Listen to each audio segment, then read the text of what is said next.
Hello everyone, welcome to free crash course for competitive exams held by Virat Hindustan Sangam in association with Manifest IAS Bengaluru. This program is inspired by Dr. Subramaniam Swamy and it is convened by Sri Ravishankar Sir, State Education Convener for VHS Karnataka branch and also the President of Good Neighbors India NGO. You can watch this program online on the YouTube channel of Virat Hindustan Sangam and also on the YouTube channel of Udya News Karnataka. For further any queries, you can join our Telegram channel VHS Education Forum for free mentoring. So I am the chief mentor of your program. I have the experience of mentoring civil service aspirants for past 5 years. So we are done with, so this is the pedagogy. So almost economy is done. Next we will take up geography. So last bits, important bits of economy is left out. Okay, let us begin the class. So we are talking about poverty. So poverty, I told you, in India, out of every 4 person, 1 person is poor. And India has the highest number of poor people in the world. So you have poverty indicators, multi-dimensional poverty index, right? And also inequality index. Many indicators are there. So SDG index. So many indicators point towards poverty in India and across the world. So Planning Commission and poverty. So how did the Planning Commission define the poverty? So during when the Planning Commission was there before 2014, whatever the measures with respect to the poverty, it was decided by the Planning Commission. So it was the nodal agency for deciding the poverty norms in India. So what was the norm given by the Planning Commission? It was calorie based, that is 2100 calories in urban areas and 2400 calories in rural areas. So this calorie value was converted into monetary value. How much this 2100 calories are going to amount to in terms of money, and that defined the poverty line during the Planning Commission times. So this urban poverty line was given by Lakadwala Committee. Urban poverty line was given by Lakadwala Committee, and rural poverty line was given by Alag Committee during the Planning Commission tenures. So when it comes to poverty elimination in India, so we discussed during the topic of Planning Commission, we had community development program, we had 20-point program during Indira Gandhi tenure, 10-point program. Apart from that, we had what? Garibi Hatao was there, and also apart from that there was National Rural Employment Program. Rural Employment Program was there. So all these were the programs to eradicate poverty during the Planning Commission times. So next you have, so this Manrega, Mahatma Gandhi Rural Guarantee Act, Employment Guarantee Act, it came in 2005. It also aims at poverty eradication. Not only that, 2013 National Food Security Act, that also aims towards eradicating the poverty. So this Planning Commission norms, whatever was given by the Planning Commission, was found to be unsatisfactory. So it did not encompass the entire poverty thing. So it just depended on the calorie thing, because poverty is multidimensional. It includes so many things.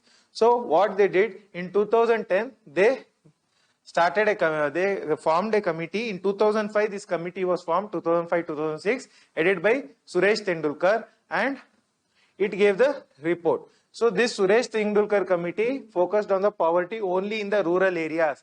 It did not focus upon the urban areas, right? So it focused on a basket of goods and services, certain basket of goods like wheat, rice, all those things. So, and it defined the poverty line at, for rural areas it defined around 27 rupees, and urban areas it defined around 33 rupees. So this report was also found to be unsatisfactory because the poverty line was kept very, very low. So because this means somebody earning 34 rupees per day or spending 34 rupees per day in urban area was considered to be not poor. So there was lot of criticism, right? So this was after this only we get the Rangajan Committee. Rangajan Committee redefines the poverty to 47 rupees and some 35 rupees. Right? This was depend. We'll look at it. So NSSO, National Sample Survey Organization. This is the organization which estimates the poverty in India. NSSO, now it is merged as NSO. Now earlier there was CSO, Central Statistics Office, and NSSO. Both of these are now merged under NSO, National Statistics Office. This is overlooked by National Statistic Commission. So all these come under which ministry? Under the Ministry of Statistics and Program Implementation. Who is the head of NSO? NSO is headed by Chief Statistician of India, CSI.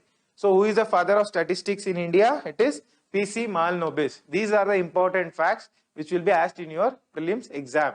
Next, you have so household consumer. So this, how does this National Sample Survey Organization estimates the poverty in India? It estimates based on the household consumer expenditure. It is not consumer, it is consumption expenditure. How much a household spends on consumption, consuming food, consuming of various things, right? So clothes, everything. So how does it? How much does it spend on that? They are going to estimate a full-time poverty. That is full-scale poverty. So full-scale poverty, it estimates the sample size is 1,20,000 houses. 1,20,000 houses is the sample size of National Sample Survey Organization. However, this full survey is carried only once in 5 years, right? But there are, every year there is small survey, quick surveys. In those quick surveys, they just focus on 20,000 houses. 20,000 houses. This is the difference. So even then 1,20,000 houses is found to be unsatisfactory, given that India is a 100 crore plus population. Next you have this poverty. Poverty was redefined.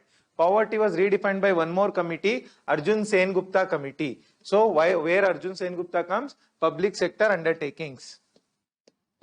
All the recommendations regarding PSUs were given by Arjun Sen-Gupta. So what does it define? This committee was formed on unorganized enterprises. Unorganized means what? Which is not organized. Organized into a formal sector means those who are not registered with the government, those who are not recognized by the government, those who do not pay any taxes, right? Those who do not have any employee security, social security. All these are unorganized sector. For example, your gadi walas, dabba walas, and street side vendors. All these guys come under the unorganized sector. So this committee in 2007 gave a report saying that India 77% people are poor. In India, this much percentage of people are poor was said by the Arjun Sen-Gupta committee. So what does it mean? Out of 100 people, 77 people are India are poor. This was a stark report given by the Arjun Sen-Gupta committee. However, there was a lot of criticism because this much poverty is also not there, right? So that is one thing. This is a overestimation. Next you have NC Saxena Committee. NC Saxena Committee, this was set up by Ministry of Rural Development. Ministry of Rural Development. So in 2008, just after this Arjun Sen-Gupta Committee, so it focuses on rural BPL figures below poverty line. So we have BPL cards in India given to the poorest of the poor, right? So they say this committee focused on whom should be given the BPL cards in India. Rural BPL figures, it focused upon how much people are below poverty line in the rural areas, and it said that in overall India, in the entire India, 50% of the population should be given BPL. This is what was recommended by NC Saxena Committee. So it also had a exclusion criteria. Who should not be given BPL cards? So it said that if somebody owns a motorcycle, two-wheeler, or if somebody is a taxpayer, if somebody has a irrigated land, right? So all these are exclusion criteria to be. So if you have a motorcycle, you cannot be given BPL. However, today BPL scheme is one of the most misused schemes. In my own village, there are people owning 2-3 lorries, yet they are having BPL cards. So this is one of the most misused schemes. So this is exclusion criteria should be strictly followed, because there is no checks and balances. If you have any politician, local Gram Panchayat member as a friend, or also a chairman of the local Gram Panchayat as a friend, they can easily recommend you for BPL. So this is one of the problem in India. So what is the inclusion criteria? There are certain section of people who should be automatically given BPL. Who should be given? First is transgender people should be given, and orphans should be given, and people affected with HIV, AIDS should be given, people with disability should be given. All these people should be automatically given BPL, whether they belong to BPL criteria or not. How does this BPL is determined? Inclusion criteria is done. How does it? BPL is determined. It is determined on 13 parameters. 13. So what are the parameters? It includes various things, whether the person is having a job, whether he is having a shelter, what is his education level, what is its skill level, whether he is having any land, right? Whether he owns some assets, gold or something, whether he is a income tax payer. All these things are included under the 13 parameters of the considering of the BPL. Next you have, till now we spoke about what? Rural poverty. Now we are focusing on urban poverty.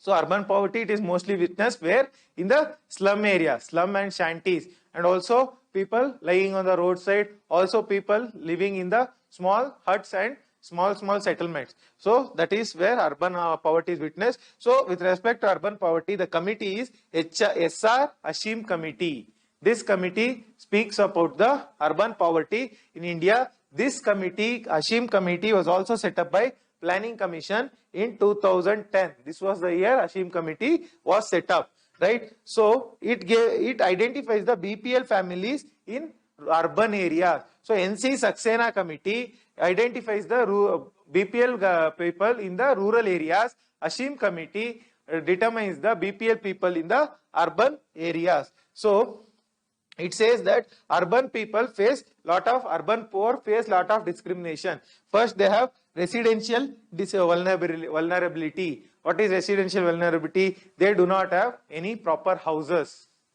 There they live on the roadside. They do not have proper sanitation, no proper drinking water, right? So they are vulnerable to harsh climate, right? All these are the residential vulnerabilities, and they live in juggi jopdis. So that is a resident. Next, occupation. What is occupation? Means they do not have any proper source of income.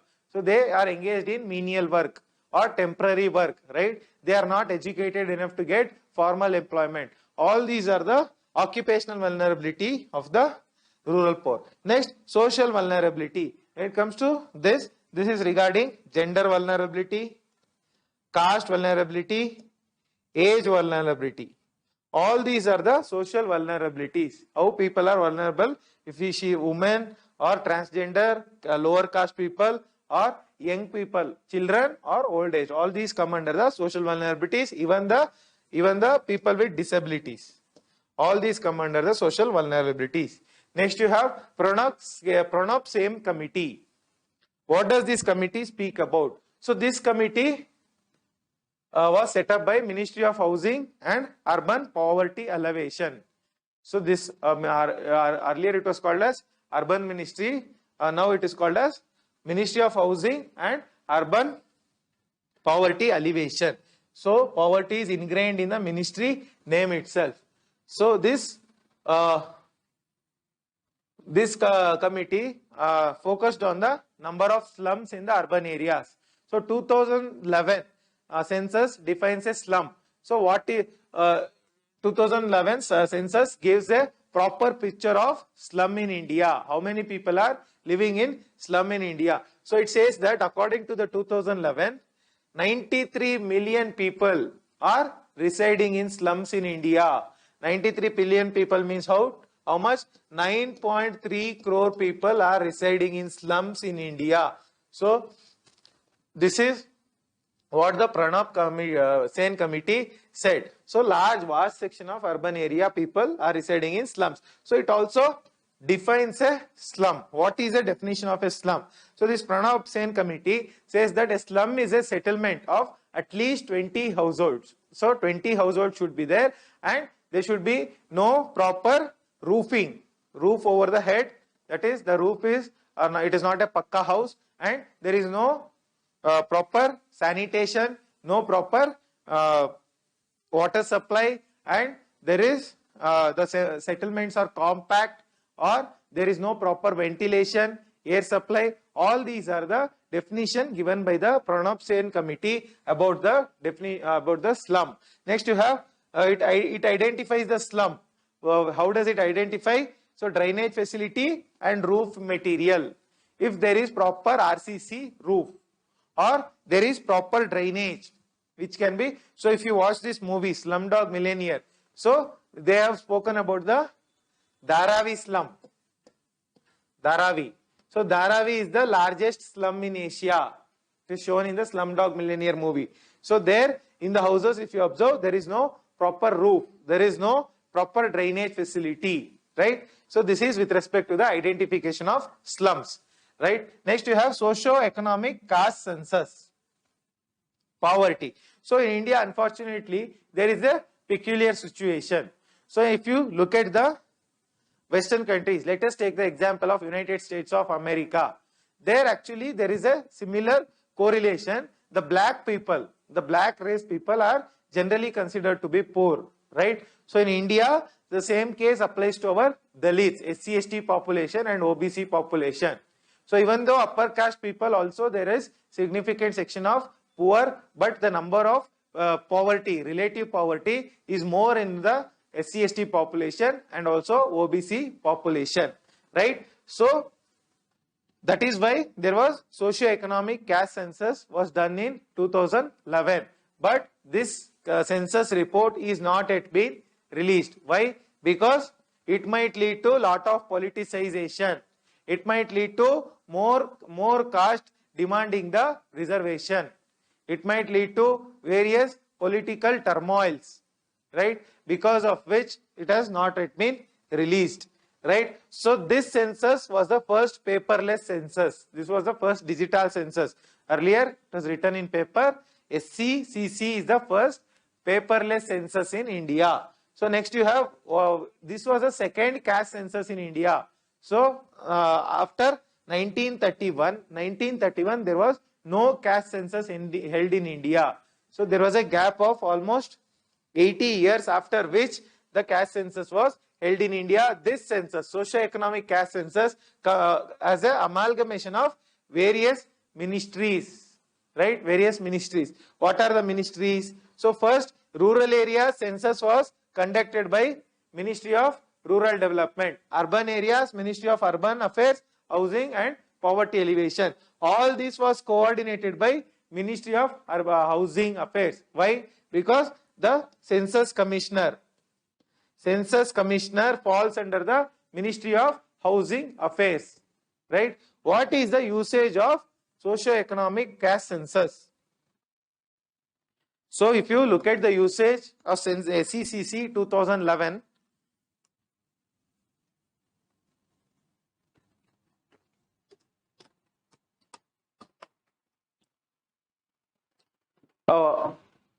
we can actually use the caste data to direct the schemes properly. So we can direct the schemes to the exact caste who are vulnerable. That is one use. Next is we can focus on the educational upliftment of the lower caste. Also we can focus upon the employment upliftment. Along with that, we can stop the reservation for those castes which are already progressed and give the reservation for the deserving. All these are the usage of the caste census. Also, it gives the government as a demographic data. What is the demography that is present in India? This demographic data is given by this SCCC 2011. So, these are the benefits. Also, there are negatives which I told. It might be lead to political mobilization of people. This is about the caste census. Next, you have Rangajan Committee. So, this is the most important committee with respect to determination of poverty in India. So this was set up in 2000. So who was Rangarajan? Rangarajan was the former governor of RBI. So it was started in 2000. It was formed in 2012 by Planning Commission. So what does it do? It focuses on the methodology. It focuses first on the review. How does the poverty should be estimated? So it reviewed all the methodologies that were there. That it reviewed the earlier Pradhan Committee report, it reviewed the NC Saxena Committee report, Tendulkar Committee report, Alag Committee report, right? Everything it reviewed and it gave a proper methodology for determining the poverty in India, right? So it linked the poverty with government schemes.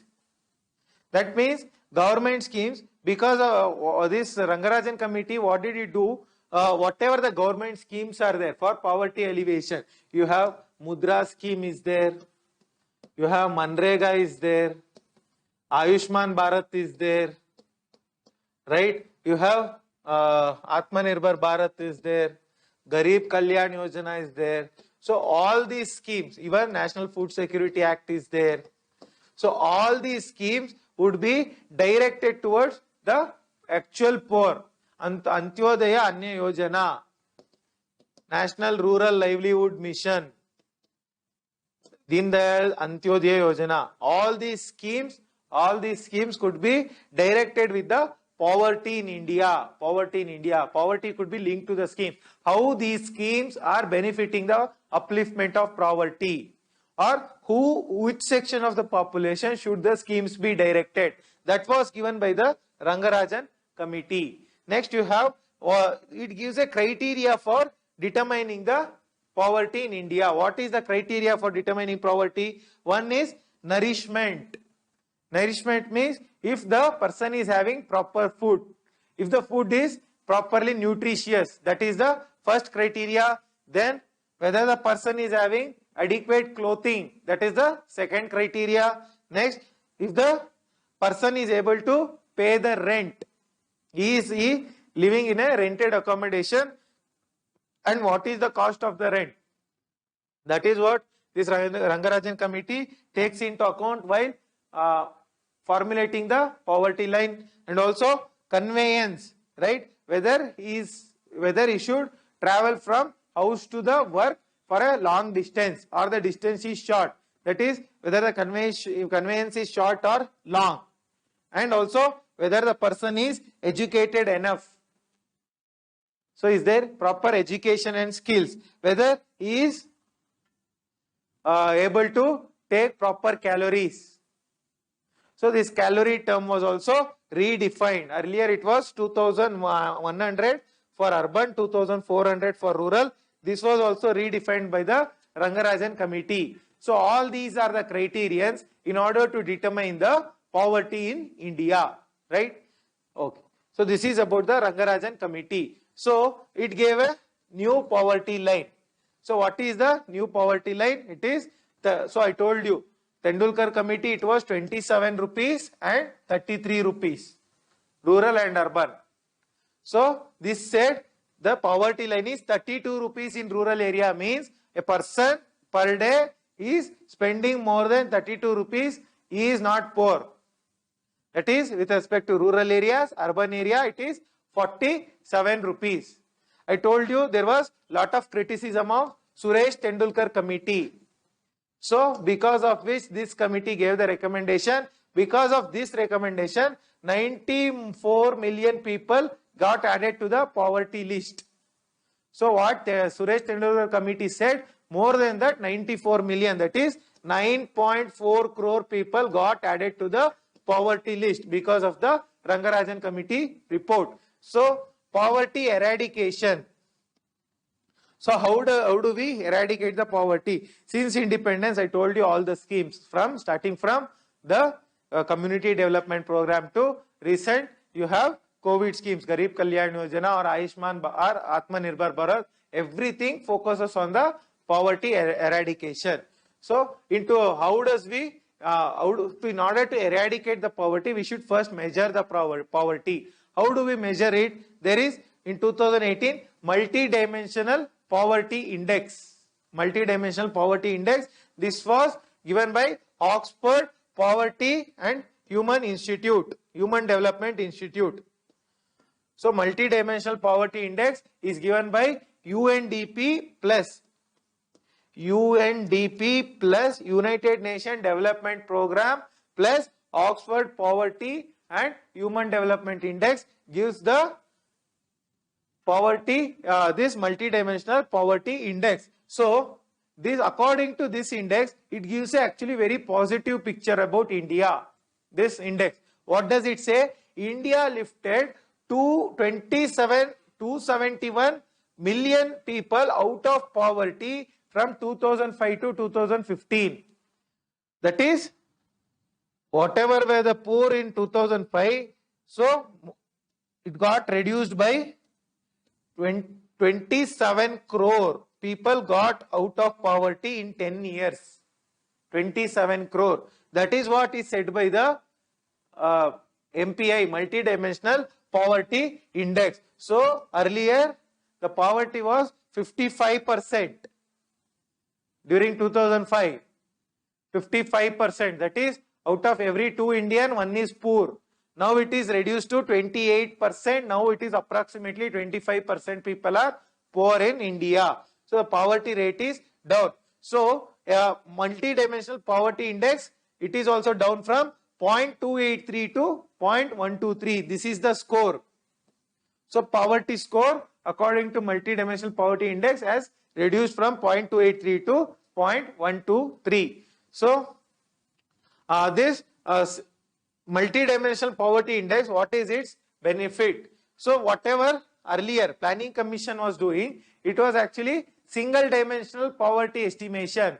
So poverty was estimated based only on calories. Apart from that, nothing was done. So now we are determining poverty on various things. 10 indicators are there. 10 indicators. We will discuss what are they. So this was started. This index was started in 2010. Who are there? I told you, UNDP and Oxford Poverty and Human Development Index. Right? So this replaced the, earlier there was one index called Human Poverty Index. It was replaced by Multidimensional Poverty Index. So what is this index? What does it include? It includes health, education and living standards. These are the 3 major indicators. Health, education, living standards. So under this, there are 3 dimensions, 10 indicators. What does under health include? One is mortality, child mortality and nutrition. Second, under education, you have enrollment is one. Second is literacy. Under living standard includes everything. It includes electricity connection, it includes assets, it includes vehicles, it includes housing. So total plus 2 indicators. Totally 6 indicators are under this. So 3 dimensions, 10 indicators are measured under multidimensional poverty index. Very, very important. So this identifies this index. There is a speciality of this index. It identifies the source of poverty. Where is poverty originating from? Is it because of health? Is it because of skill deficiency? Or is it because of education? Or is it because of intergenerational poverty? Or is it because of the government? Or is it because of the climate? So it identifies the source of poverty, this index, right? Next you have UNDP, MPI and India. So what is the performance of India with respect to multidimensional poverty index? So you have Jharkhand. Jharkhand has done a tremendous achievement. So it has almost half the, that is 50, it has reduced the poverty by almost 50%. Jharkhand has done a tremendous achievement with respect to poverty eradication. Next we have improved the nutrition in India. Nutrition, with respect to nutrition, we have midday meal scheme, National Nutrition Mission, we have ICDS scheme, you have National Food Security Act is there, right? You have BOK scheme, right? So all these schemes focus on the nutrition, right? So nutrition, we have increased the nutrition in India. So one fact I am going to give you here, more than 50% of Indian children are malnutritious. How malnutrition is measured? One is stunting, wasting, underweight. So in India, 35% children are stunted, right? So stunting means low height for age. Low height for age is stunting. For your age, if you are low height, that is stunting. Wasting means low weight for height. Low weight for age or height. Next, underweight is low weight for height. Low weight for height. Underweight population 37%. Wasting is 22%. Right? This is the indicators. Stunting, wasting and underweight. Also you have, with respect to women, we have anemia. So more than 50% of adolescents. Adolescents means between the age of 14 to 18 are anemic. Anemic means there is no iron in the blood, iron content, hemoglobin. That is the meaning of anemia. So that we have improved. Then child mortality. So child mortality, we have two things. One is infant mortality and child mortality. So infant mortality is from 0 to 1 year. If a child dies within 1 year, that is infant mortality. So today infant mortality in India is 27. That is, out of every 1,000 children born, 27 children die. Whereas child mortality is up to 5 years. 0 to 5 years. If a child dies within 5 years of birth, that is child mortality. So we have improved the sanitation and drinking water. Sanitation, we have what? We have the Swachh Bharat Abhiyan is there, right? Before that there was Nirmal Bharat Abhiyan was there. With respect to drinking water, we have Har Ghar Jal Yojana. Har Ghar Jal Yojana is there. Jal Jeevan Mission is there, right? So there are various schemes with respect to drinking water and sanitation in India. So there we have improved. Then electricity. So Prime Minister announced recently 1 or 2 years back, almost 100% of villages are electrified, right? So but a report said still only 95% is electrified. Not every village is electrified. So electrification we have increased. Then housing and asset. So housing we have focused under Pradhan Mantri Awas Yojana. Under this we are trying to give houses for every people. And also under this we have rented accommodation. Rented accommodation we are giving for people, for poor migrants. That is also there. So this is housing and asset. Then you have SDG 1. So Sustainable Development Goal 1 focuses on ending poverty in all its form everywhere. So you should know all the SDGs by heart. 17 SDGs are there. I am going to discuss all of them. You should know them by heart. It will be asked in your not UPSC exam but other exams. There is a probability of asking. So SDG Goal 1. So what is SDG? So it is formed by UN, United Nations, right? Sustainable Development Goals. So before this we had Millennium Development Goals. Millennium means it was given in 2000. What is the goal of the world up to the year 2015? So we had 8 goals under this. So after these goals expired, United Nations reconvened under the SDG Summit and Sustainable Development Summit and gave 17 goals, right, in 2015 to be achieved by 2030, right? So goal 1 is ending the poverty in all its forms everywhere. Everywhere poverty should be ended is the Sustainable Development Goal 1. So how does this is with respect to poverty elimination. So we also have Niti Aayog Task Force on Poverty Elimination. There is a task force of Niti Aayog which focuses on eliminating the poverty, right? task force means they focus only on poverty. So this was formed in 2015. 2015, and Arvind Panagriya was the chairman, was heading the task force. So he was the Niti Aayog vice chairperson at that time. So first it focuses on the measurement of poverty. How do we measure the poverty? Because the last measurement was given by whom? Rangajan Committee.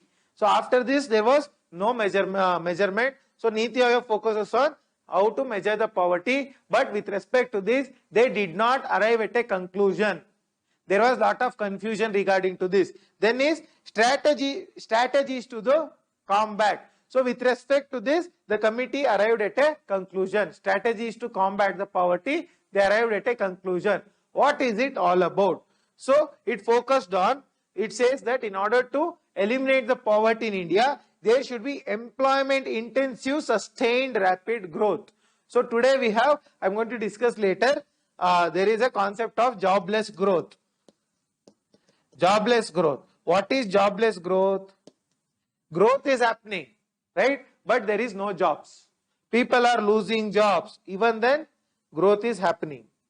That is the concept of jobless growth, right? So, because of this, the Niti task force says there should be employment intensive. That is, too much employment should be there, and the growth should be sustained. That is, it should be proper. It should be sustained all the time. Continuous, rapid, fast growth. This was the strategy to eradicate the poverty given by the Niti Aayog task force in 2015. Next, we come to Millennium Development Goals. So there were 8 goals. So this ended in 2015, right? So this was given in the Millennium Summit. Millennium Summit held in the year 2000, right? So goal number 1 focused on the poverty eradication in the Millennium Development Goal. What is the goal 1? Eradicate extreme poverty and hunger. Extreme poverty, I told you, when there is absolute nothing for the person, there is nothing to consume.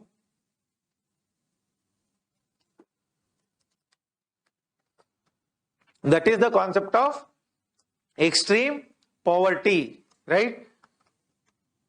So I told you there are 5 types of poverties, right? Absolute poverty, relative poverty, and extreme poverty, and there were two more poverties, right? So extreme poverty and hunger was the goal of Millennium Development Goal 1.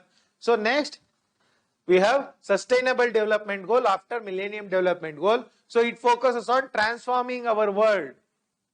The official name of the Sustainable Development Goal is Transforming Our World 2030 Agenda for Sustainable Development. Transforming the world 2030 agenda, the goal for 2030 for sustainable development, that is continuous development. So sustainable development, this was the name. So UN SDG Summit, this was given in the UN SDG Summit 2015. Under 17 goals, there are 169 targets. Totally 169 targets are there. So what are these goals? First you have, goal number 1 is no poverty. Goal number 1 focuses on no poverty. Then second goal focuses on zero hunger. First is poverty, second is hunger. See, in this goal, Millennium Development Goal, poverty and hunger was under one single goal, whereas Sustainable Development Goal, both are separate. First is poverty, second is zero hunger. Third goal focuses on good health and well-being, right? Focus on health. Next, fourth goal, quality education, right? Fifth goal focuses on gender equality, right? Then sixth goal focuses on clean water and sanitation, right? So this is with respect to this first column. First row is with respect to individual persons. Next you have societal. This is with respect to society. So you have affordable and clean energy. This is the seventh goal. Clean energy. Energy should be clean. What do you mean by clean energy? That is, which is not derived out of fossil fuel, renewable energy. that is clean energy. Then you have decent work and economic growth. There should be decent work for everyone. That is the goal number 8. Next you have goal number 9, industry, innovation and infrastructure. There should be growth of industry. There should be innovation in the, that is research and development should be there, and there should be proper infrastructure. That is the goal number 9. Next you have goal number 10, reduced inequalities. So there is lot of inequalities in the society which has to be reduced. That is goal number 10. Right? Then you have goal number 11, sustainable cities and communities. So if you look at the cities today, they are embroiled in so many problems, pollution, traffic, all those things. So it focuses on sustainable cities. Cities need to be green. There should be proper good communities, green communities. That is the goal number 11. Goal number 12, responsible consumption and production. So you should not consume excess. That is goal number 12. So this row focuses on societal goals. Societal goals. First row individual. Second row it is with respect to society. What should be the society? How should the society should be there in the world? Right. Third row. See, this row focuses on the entire earth. First is individual. Second is societal goals. Third is earth related goals. So 13th goal focuses on climate action. With respect to climate action, we have Paris Climate Deal 2015. So what is the goal? The temperature rise should be within 1.5 degrees Celsius. That is the goal of the Paris Climate Summit, 1.5 degrees Celsius. Next you have goal number 14, life below water. Life below water means aquatic ecosystem. Then 15th goal, life on land. That is with respect to various ecosystems, various biosphere. Right? Fauna, flora, deserts, tropical forests, Antarctica, all these things come under here. Next, goal number 16, peace, justice and strong institutions. Right? There should be world peace. What is happening in Ukraine is against the goal number 16. Peace, justice, there should be justice for all the people. That is Nyaya.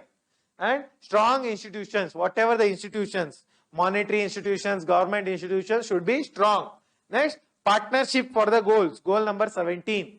That is, in order to achieve this 16 goals, we should partner. Governments at the international level should partner. State and central government should partner. Government and private sector should partner. Government and civil society should partner. Likewise, there should be partnership to achieve the goals. So this is the goal for sustainable development goals for the world 2030. Next, Millennium Development Goals and Sustainable Development Goals, similarities. What are the similarities? See, Millennium Development Goals try to bring the world halfway. That is, if they focused on poverty, they aim to reduce the poverty by 50%.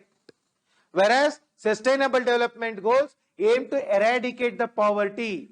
That is, zero the poverty. So this is Sustainable Development Goal is full goal, zero goal, right? To come towards zero. Then Sustainable Development Goals is comprehensive, right? Millennium Development Goals only 8 goals. Here we have 17 goals. It discusses on various topics, various things. That is why it is a comprehensive goal.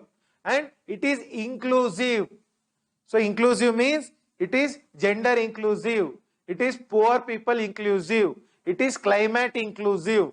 So it takes into account all the sectors of the earth. That is, this sustainable development goals are inclusive, right? So I also told hunger and poverty are divided under sustainable development goals, which were mixed into one goal in the Millennium Development Goal. There is division of hunger and poverty. Next you have funding. It focuses on funding. See, Millennium Development Goals, depended on what? They depended on aid. That is, one country giving money to other countries in order to achieve the goal. Whereas Sustainable Development Goals doesn't depend on aid. They depend on individual countries. Individual countries generating their own resources. That is, in order to achieve the sustainable development goals, the country should not depend on anybody. They should generate their own resources. That is the difference between MDG and SDG. Then peace itself is given as a goal under sustainable development goals. That is the breakthrough. Then data and monitoring. So this goal focuses on sustainable development goals, focuses on data. Data about what? Data about the achievement of the sustainable development goals. So whether the goals are being achieved, right? That is being focused upon. Next, it focuses on monitoring. Monitoring means whether the goals are being achieved, whether the countries are taking absolute good measures to achieve the sustainable development goals, right? So that is measured under the sustainable development goals, right? There is a proper mechanism for monitoring, right? So for that we have a committee, right? We will look at the committee, right? Next you have, earlier there was focus on education in Millennium Development Goals, but the focus was on increasing the number of educated people, increasing the numbers, high number of people. However, now the goal is on quality education, not only the number, there should be good quality, right? So there should be learning. People should take away something from the class. That is the quality. It focuses on quality education. Next, Niti Aayog and Sustainable Development Goals. What is the relationship? See, Sustainable Development Goals are given by United Nations. Who will implement the Sustainable Development Goals in India? It is the Niti Aayog. It acts as a coordinator, right? Niti Aayog. So what does it do? There is a national indicator. So there is two indices. One is SDG India Index. One is SDG India Index is there, given by Niti Aayog, under which states are divided into achievers, performers, front runners, so many, 4 categories, right? So this is the National Sustainable Development Goal Index. Then apart from that, there is a National Indicator Framework. National Indicator Framework. So this collects the data. National Indicator Framework collects the data with respect to the Sustainable Development Goals, whether it is achieved or not. Right? This National Indicator Framework is under MOSPI. MOSPI means Ministry of Statistics and Program Implementation. This framework is under MOSPI. Then this Sustainable Niti Aayog focuses not only on the quality, not only on the quantity, how many people are educated, not only the numbers, how good they are educated, right? So it focuses on the quality as well. Gender equality, how many women are employed, that is not the sole criteria, how good their employment is. So it focuses on both quality and quantity, right? So it focuses on proactive approach. Proactive approach means what? Government should itself take the initiative. They should not depend on anybody in order to achieve the sustainable development goals, right? Self-motivation, not dependent on anybody. So what are the measures of Niti Aayog with respect to the sustainable development goals? So first is the centrally sponsored schemes were divided. So what is centrally sponsored scheme? So there are three types of scheme. One is central sector scheme. Central sector scheme. Next you have central sponsored scheme. So what is the difference between sector and sponsored? Sector scheme, completely central government funds. Central government funds completely. Central sector scheme. Sponsored scheme, central government just sponsors. That is, there is division of revenue. If 60% is given by the central government, 40% will be given by the state government, or there is revenue sharing in the schemes, right? All these Manrega, all these things, right? This is the concept of central sector schemes and central sponsored schemes, right? So this divides the Niti Aayog divides the central sponsored scheme into core scheme, core of core scheme, and optional scheme. Means core of core are the most important schemes, right? So this was actually formulated by Niti Aayog committee, one committee headed by this Andhra Pradesh Chief Minister was there, Chandrababu Naidu. So Chandrababu Naidu committee gave this division. So core of core centrally sponsored scheme are the most important schemes, right? Then you have core scheme. What are the schemes under it? They will be asking it, please look into the schemes. So you have Manrega, right? And also you have National Food Security Act, right? National Social Protection Act. All these schemes fall under these criterions, right?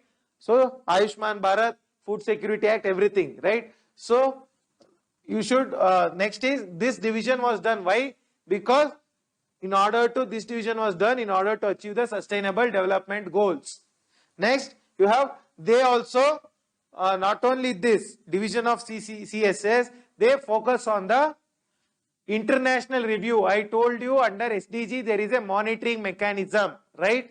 So Niti Aayog participates in the international review. This is called as voluntary national review. That is, every country will on their own are going to voluntarily give the report how far we have achieved, right? So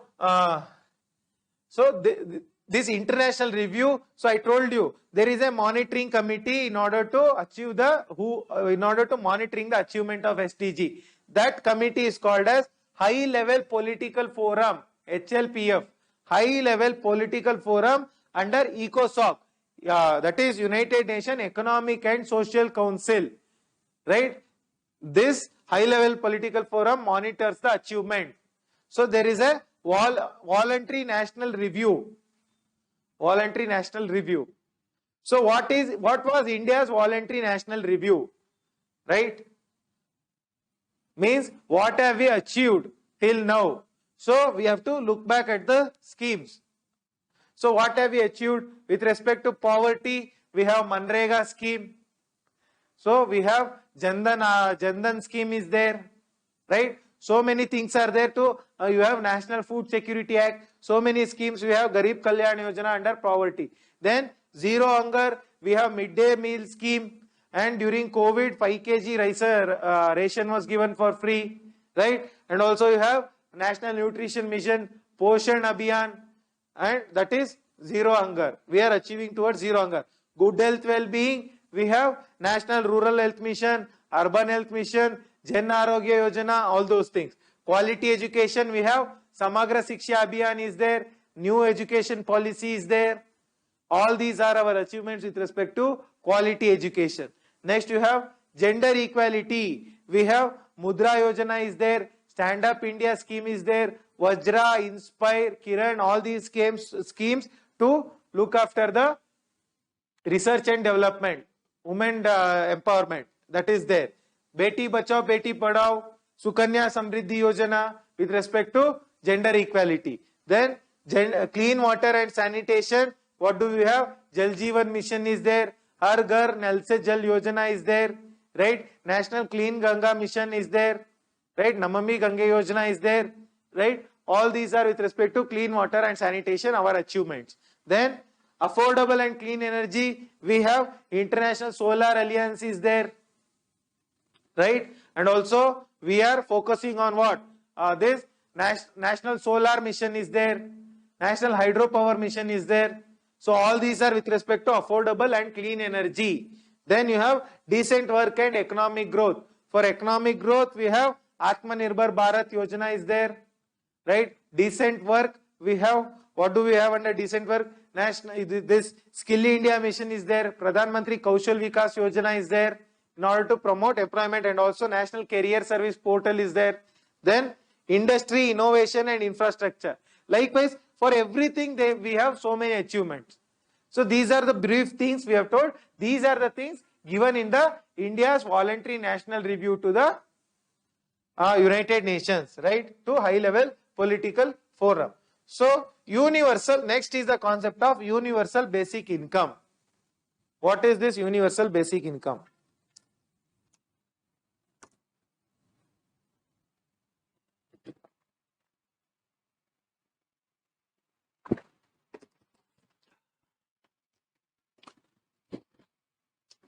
See, this universal basic income means, universal means for everyone.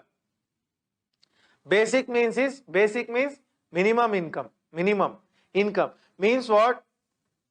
Every person, rich or poor, right, high caste or lower caste, men or women, all the person in India should be given some amount every month. That is the concept of universal basic income. So even Mukesh Ambani will receive this amount, even we will receive this amount, even the poorest of the poor will also receive this amount. That is the concept of universal basic income. Why there should be universal basic income? What is the necessity? See, one is people are losing jobs, right, because of new technology, artificial intelligence, automation, capital intensive industry, technology intensive industry. There is not many employment, because of which people are losing employment. So whoever has lost the employment, they should have some employment security. So if we give universal basic income or UBI, these people will have some security. That is the concept of universal basic income. So why we should give, right? And also not only that, so we have multiple schemes. State government has a number of schemes, central government has so many number of schemes, right? So, but not many people are aware of these schemes, right? So not many have enrolled on these schemes, right? So we will, we have PDS scheme is there, we have ICDS, right? So we have primary health care, so Jan Arogya Yojana, everything is there. Then insurance scheme is there, Jeevan Bima Yojana, right? This Shram Yogi Mandan Yojana, so many schemes are there, PM Kisan. So what happens, because of this multiplicity of the schemes, there is not much efficiency. Instead of that, Economic Survey 2017, what does it say? Remove all the schemes, or let the schemes be there, we will give extra income. We will give some, we will put money into every Indian's account. Let them buy whatever they want. Even if they want to buy ration, let them buy. If they want to buy medicines, let them buy. If they want to pay rent, let them buy. Let them pay the rent.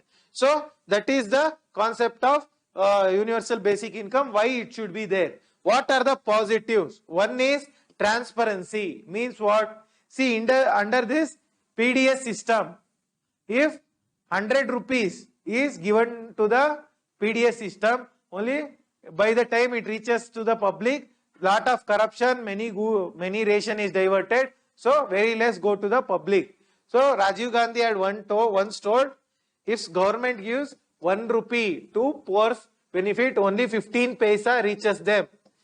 85 paisa is going into corruption, right? So if we have universal basic income, the income will directly go to the bank account, because of which there is transparency. That is the first positive. Then this is simple, right? Instead of maintaining so many schemes and providing salary for the officers who are maintaining those schemes, and whether there will be lot of inefficiency in giving giving benefits under the schemes. So instead of that, this is actually, if we give the basic income, then it is simple.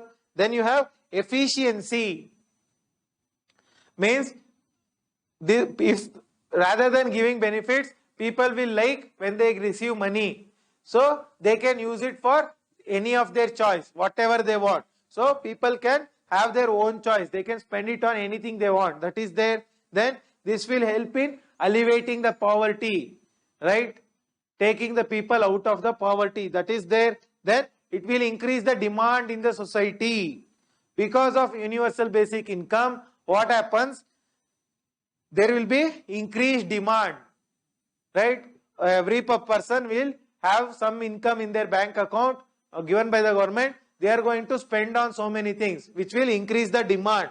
So this contributes to economic growth, right? So this is the positives. What are the negatives? See, what is the benefit if we give the same income to Mukesh Ambani as well as some poor people? So that is one thing, right? Then it is, this should supplement it, not complement. So means what? Once the government gives the universal basic income, it aims to stop every other scheme. So what will happen? The benefits the people are getting under other schemes, right? PDS, various schemes, that will stop. That will stop. So, and even public government hospitals will stop functioning. So it will lead to lot of problems, right? So that is there. Then remote areas. So even if you give the money, what is the benefit if you have 1 crore rupees on Mars? Similarly, there are remote areas in India, tribal villages. So there, if PDS system is there, it is of some benefit. What is the point of giving money to the tribals, right? There is no benefit. Next, moral hazard. Moral hazard means if you give money to the people, they will stop working. They will simply receive the money. So it will lead to moral hazard. Those who are willing to work, they will also not work. And also gender inequality. If we give the money to the male, he will spend on alcohol, right? All the money will be wasted. So he will beat his wife, take her money also and spend it on alcohol. That is the negative of universal basic income. Next you have basic income in India. This was experimented actually. This universal basic income was experimented in India. So in 2011, SEWA, Self-Employed Women's Association, they experiment with the basic income. So this was supported by UNICEF, United Nations Children Fund. So what was the positive result? So because of this UBI given to SEWA, this experiment, educational indicators increased, health increased, right? People's happiness increased, choice increased. All these are the benefits of this pilot project. Pilot project means small scale experimental project, right? So this was the result, right? So, and also educational learning also increased, learning levels also increased, right? Because even teachers started getting money, they were happy to teach more. Then now we have under universal basic income, we are giving to PM Kisan. Every farmer is getting 6,000 rupees per year. That will act as a universal basic income, right? Next you have helicopter money versus UBI, universal basic income. What is helicopter money? Does the money fly? No. See, universal basic income will focus on, so we will, under universal basic income, we will give money to everybody, right? They can spend it on anything they want, anything, right? Whereas under helicopter money is given to specific sectors like agriculture. So it will help that particular sector alone, right? So this is the concept of helicopter money versus universal basic income. They say this concept is good rather than UBI, give it to specific sectors than to every person, right? Next you have non-monetary aspects of poverty. See, poverty is not only income, right? So if you have money, does it mean if you have too much money, does it mean you are rich in all things? You might still be illiterate. Your health might not be good. You might not have sufficient skills, right? Your soft skills might be bad. your family relationship might be bad. All these things, or you might be, what is the point of having money in Ukraine today? Right? There might be no peace in the society. Your house, supply of water and sanitation to your house might be bad. There might be no technology. All these things contribute to the non-monetary aspects. Even if money is not there, there can still be poverty. That is non-monetary aspect. Next, female literacy. So it is said that female literacy, if women become literate, it will have a positive spin-off. What is the positive spin-off? Right? If women are literate, what will happen? They will first, they delay the marriage. Right? That is one thing. Second is, they will educate their children. Right? They will start earning income. Right? So, they will take proper nutrition. They will have social security. Right? All these are the benefits of women having literacy. That is why in Kannada there is a proverb, Ennondu kalitare shalendu teredante. Right? So, women having a literacy will have a lot of positive spin-offs. Right? That is the concept of female literacy. Next you have, so in India actually literacy of women is around 68% and male literacy is around 82 to 84%. So average literacy in India is around 75% is the literacy in India, right?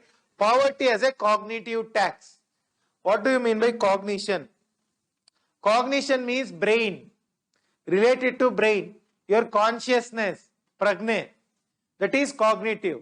So poverty will act as a cognitive tax on your brain. Yes, how does the poverty act as a tax on your brain? First, it will compromise your health. So when the health is compromised, your brain is compromised. Then these poor people, they require enormous mental energy in order to manage the poverty. They have to keep thinking on the next day's income, because if they don't earn the next day, they will go starving. Right? That is, these poor people spend lot of mental energy to manage the poverty. So it is a cognitive tax. Then their mental bandwidth is reduced. They cannot think on various things. Right? All their thinking is focused on filling their stomach. Right? So their mental bandwidth is reduced. That is the concept. Next you have, they don't focus on preventive health care. They don't buy insurance. They don't spend on eating proper food. So there is no preventive health care. Then less productivity. Because of poverty, their productivity, utpadakate. If somebody can work for 9 hours, poor people will end up working just 7 hours. After which he will feel weak, right? Drowsy. So that is less productivity will be there. And also there is predictive lending. What is predictive lending? Among the poor people, there is poor people will get loan at a very high interest rate from persons in the local money lender. So poor people are prone to predictive lending because they cannot think on, so their mental bandwidth is less. They cannot think on the interest rate available in the bank. They cannot access the bank, right? That is there. Then they are vulnerable to counterproductive behavior, means using drugs, using alcohol, right? Doing illegal activities, stealing, killing, right? Supari, taking supari, all these things. And also beating women. So that is there. And also it says that if a person is poor, they will lose 13 IQ points, intellectual quotient points. Poverty will lead a person to lose 13 IQ points. Next you have COVID-19 and poverty. What was the impact? See, millions of poor people we know during the first wave and second wave lost their jobs. Right? So there was loss of jobs, people migrating from one state to another state. UP, BR people started migrating back. Then there was no food. So here what happened for this giving jobs, this Manrega scheme was increased. So the number of days, working days was increased up to 180 days, if I am not wrong, right? That is there. Then for providing food, 5 kg of wheat or rice was given for free with 1 kg of pulses, right? Then women, what was the women faced a lot of, so they faced domestic violence at home. Their burden in the home increased, Then what else? So women who stopped going to school, they did not rejoin the school. They lost the employment. They could not rejoin. All these are the COVID-19 impact on the various sectors. Then what are the measures? Pradhan Mantri Garib Kalyan Yojana. This was one measure. So then under this 1.7 lakh crore was spent in order to revive the economy. Where did this money go? So it was spent into various sectors. So cash transfer was done.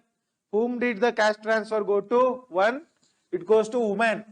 BPL women got 500 rupees. Old age person for 3 months. Old age people got 1000 rupees. Right? Not only that, food was given, I told you, food was given. And LPG was given for 3 months free of cost for 8 crore people. 8 crore people, LPG was given free of cost. Right? These are the measures to alleviate poverty during COVID-19. Then you have the concept of World Poverty Clock, not very important. They measure the poverty. So it's a NGO given by the NGO called World Data Labs. World Data Lab NGO gives this World Poverty Clock. They are going to measure the poverty, how poverty is changing in various forms, right? So this is the concept of poverty which ends here. Next, you have how to measure the poverty recent. So when you are measuring the poverty in recent times, we have these people, Abhijit Banerjee, who are Nobel Prize winners. Abhijit Banerjee, who else? Esther Duflo, not Buffalo, Esther Duflo, and Michael Kremer.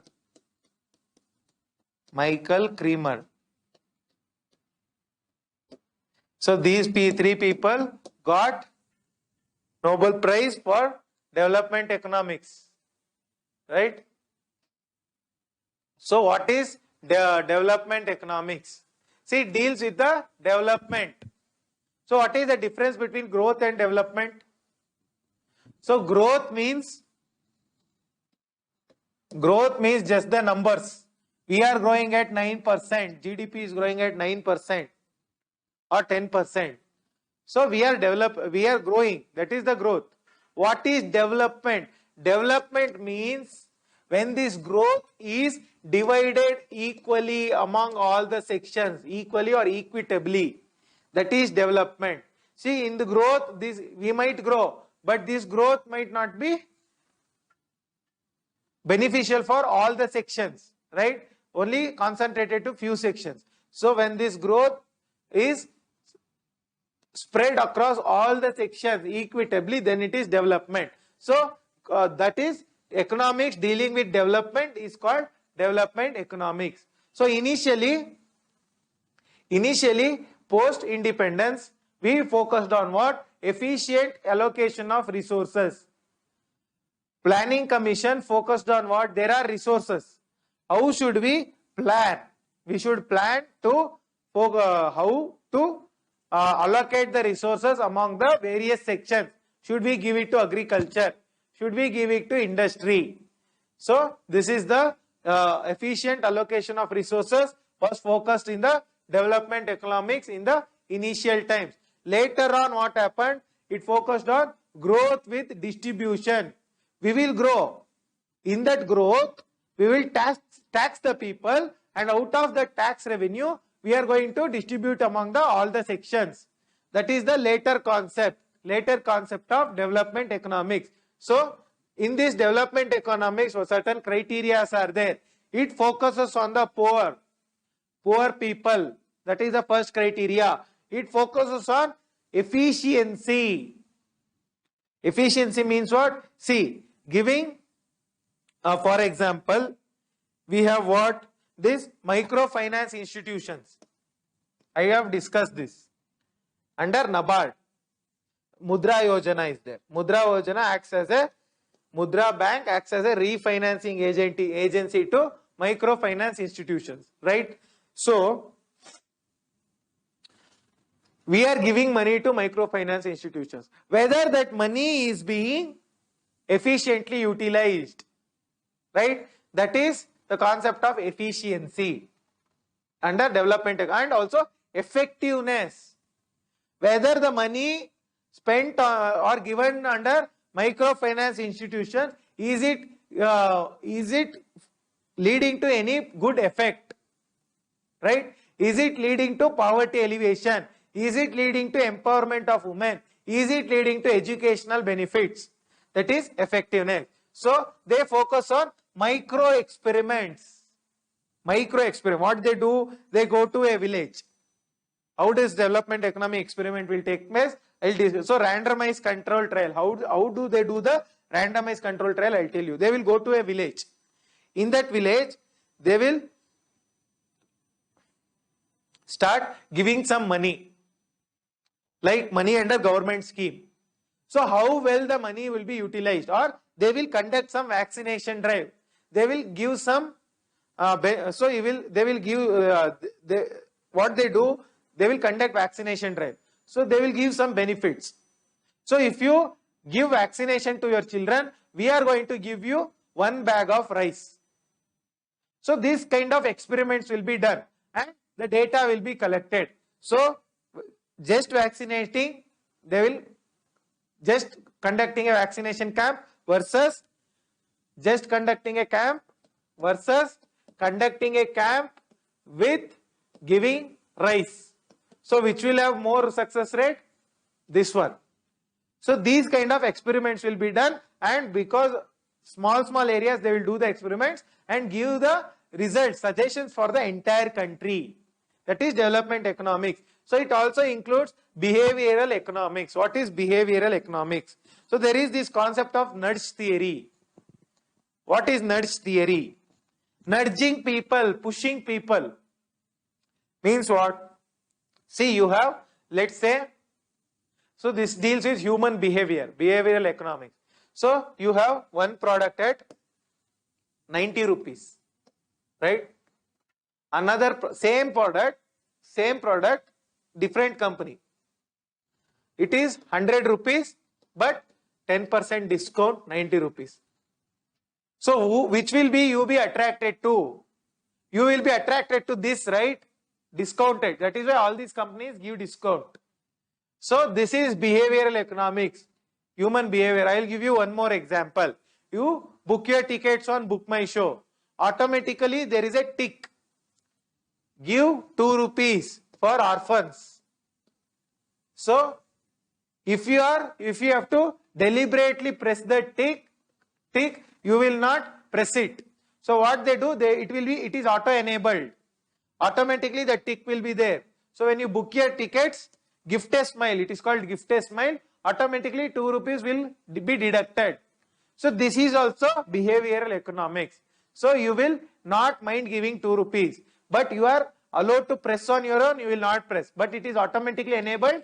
There is a high chance of success. That is behavioral economics. So next you have randomized control trials. I told you, these people, Esther the fellow, Abhijit Banerjee, Michael Kramer, who got Nobel Prize in Economics, they conducted this. Randomized means what? Random people are selected. Controlled trials. It will be controlled.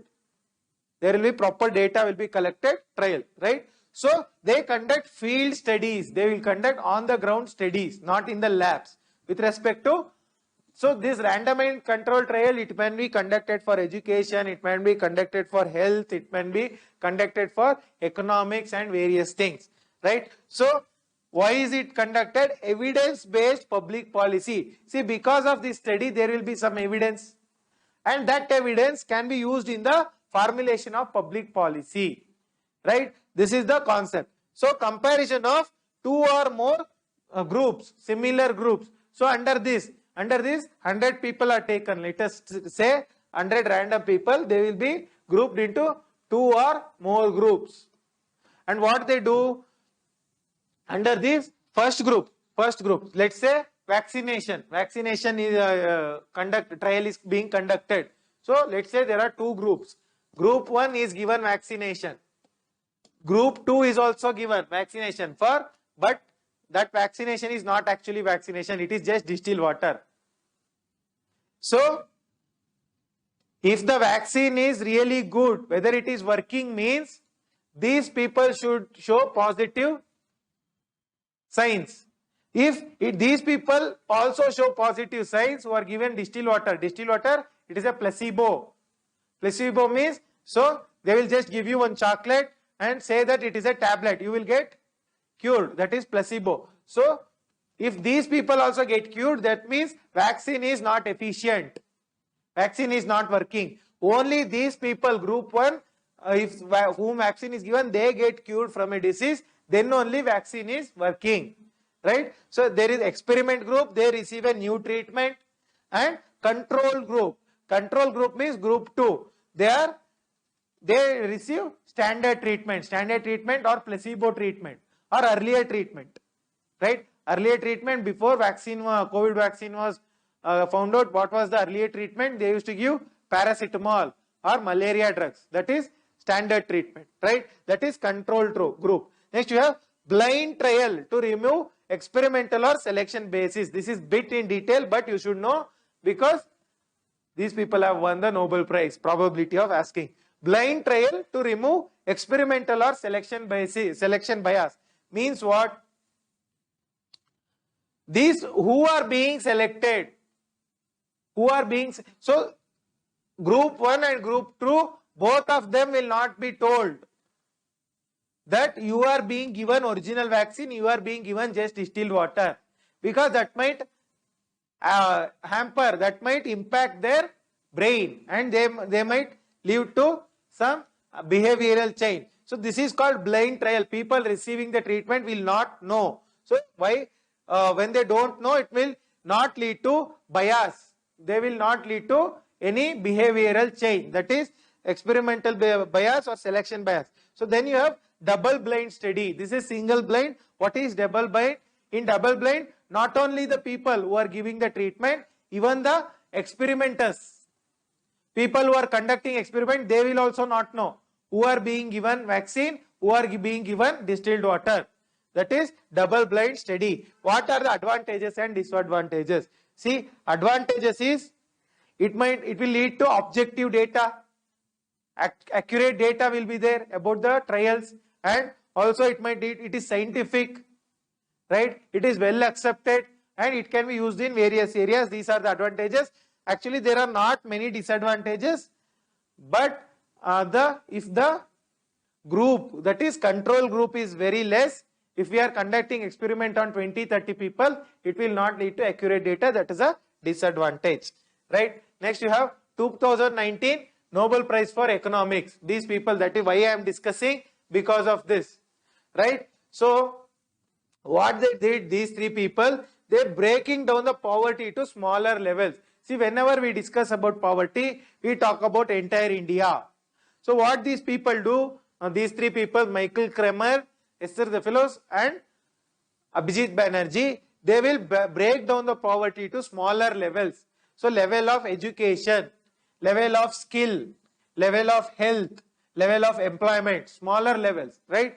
And education, what they do, so what are they conduct this randomized control trial, and what are the results of this randomized control trial?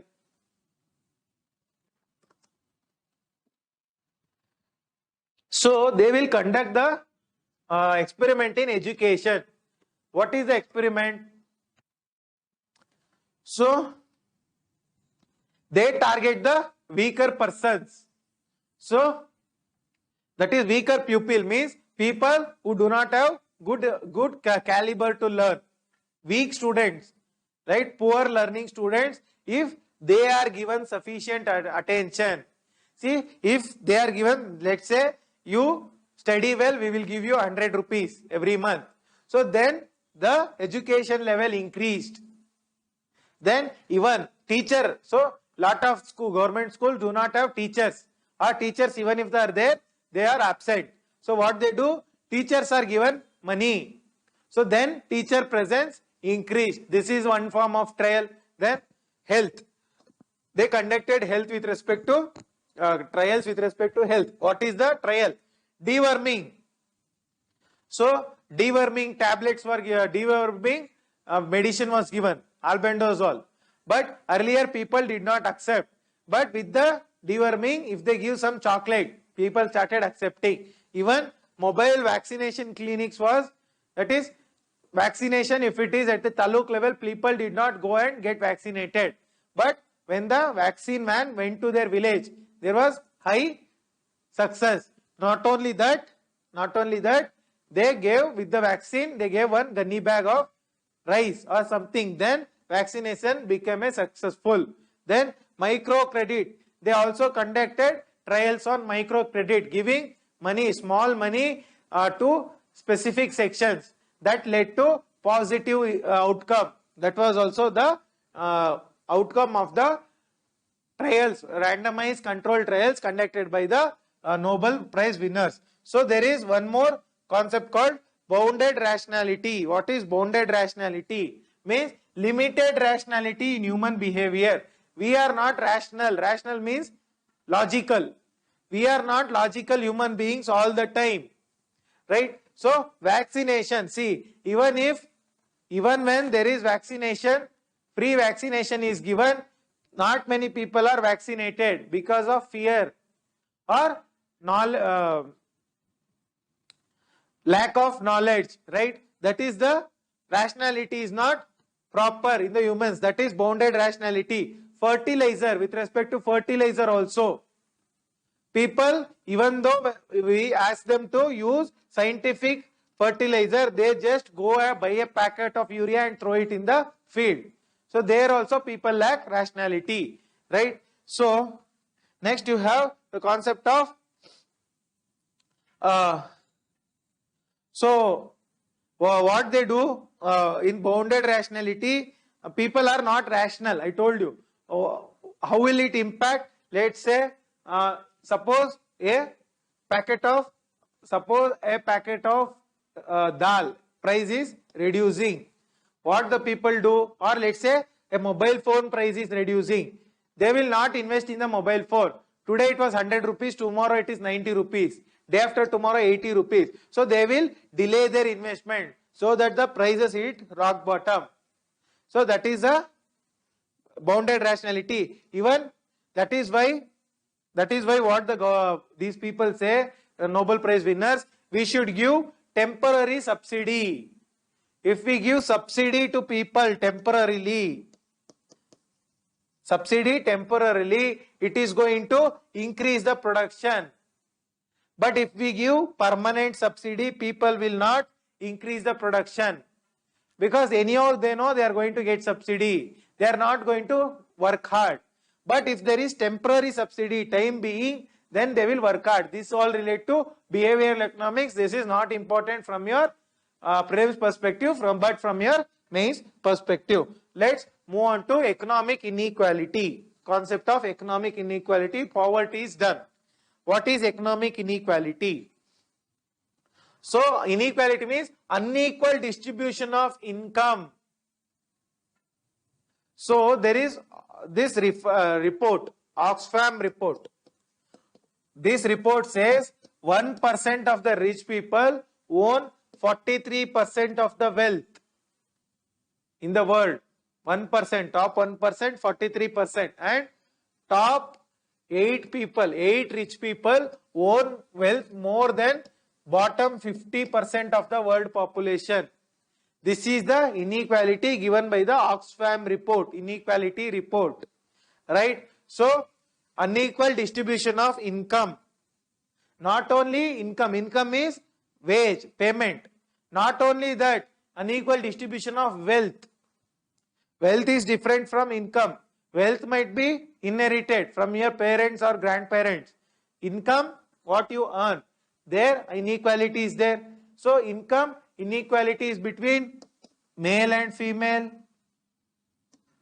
less educated and more educated. So, there are various things. People who know English and those who don't know English, everywhere there is unequal distribution of income. Wealth, there is inequality. Opportunity, there is inequality. So, urban people will have more opportunity compared to rural people. Urban educated have more opportunity compared to rural educated. So, there is inequality in opportunity. Not only inequality in these things, but in consumption also. Women consume less compared to men, right? Poor consume less compared to rich, right? Rural population consume less compared to urban population.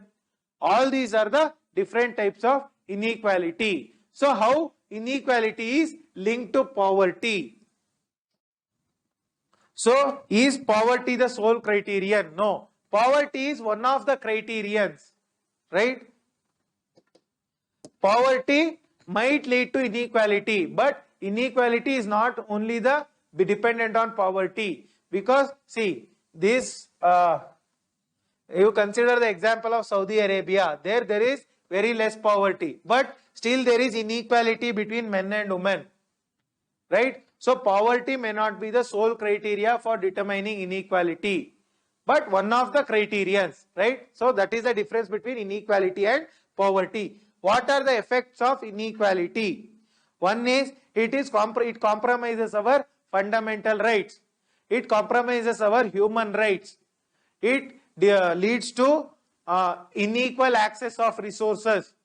So people who are more equal gather all the resources. People who are less equal are not getting all the resources, right? So these are the effects. Not only this, and inequality leads to people who are rich, they go to good school, good education. Poor government school, not very good education, right? All these are the effects of the inequality in the society, right? And rich people who are more equal live in good houses. Rich live, poor live in slums. All these are the inequalities. What are the measures of inequality? This concept is very, very important. Inequality is measured by one index called Gini coefficient. Gini coefficient. What is Gini coefficient? It measures inequality between a score between 0 and 1. So what is 0 and 1? If Gini coefficient of a country is 1, means the country is highly unequal. All the wealth in that country is concentrated in one person, right? If the Gini coefficient is 0, means what? Wealth is equally distributed among the all. So lesser the Gini coefficient, more the equality. Higher the Gini coefficient, less the equality. This number you will get confused, whether 1 is more equal or lesser, no equality. So 1 is no equality, 0 is absolute equality, right? This is the concept of Gini coefficient. So with respect to Gini coefficient, OECD countries have the score of Organization of Economic Cooperation and Development.